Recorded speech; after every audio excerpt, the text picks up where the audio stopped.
بسم اللہ الرحمن الرحیم۔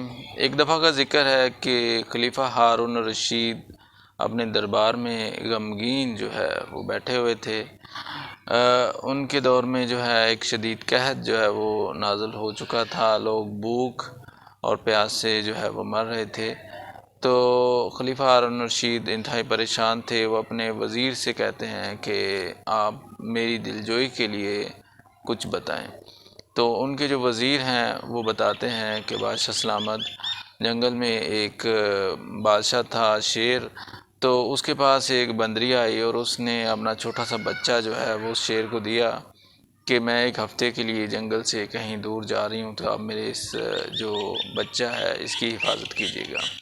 شیر اس کا ذمہ لے لیتا ہے، بندریا چلی جاتی ہے۔ شیر اس کو اچھا کھلاتا پلاتا ہے اور اس کو اپنی کمر پہ بٹھا کے سیریں بھی جنگل کی کرواتا ہے۔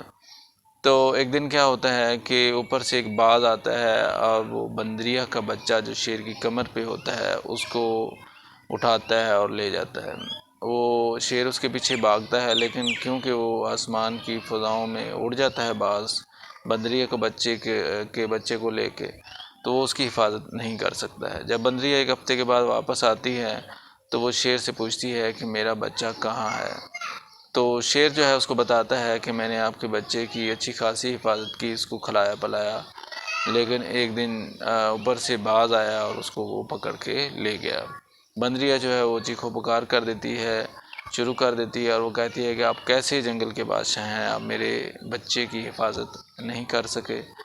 تو شیر نے کہا جی کہ میں جنگل کا بادشاہ ہوں، میں آسمانوں کا بادشاہ نہیں ہوں۔ تو اس کہانی سے حضرت شیخ سعدی رحمۃ اللہ علیہ نے یہ نتیجہ اخذ کیا۔ اس وزیر نے یہ کہا کہ اے بادشاہ سلامت، خلیفہ ہارون الرشید، آپ اس زمین کے بادشاہ ہیں، آپ آسمانوں کے بادشاہ نہیں ہیں، آپ لوگوں کے رب نہیں ہیں۔ اللہ تعالیٰ وہی انسان کو کھلاتا پلاتا ہے، وہی بارشیں نازل کرتا ہے، اور وہی خشکی اور تری کا مالک ہے۔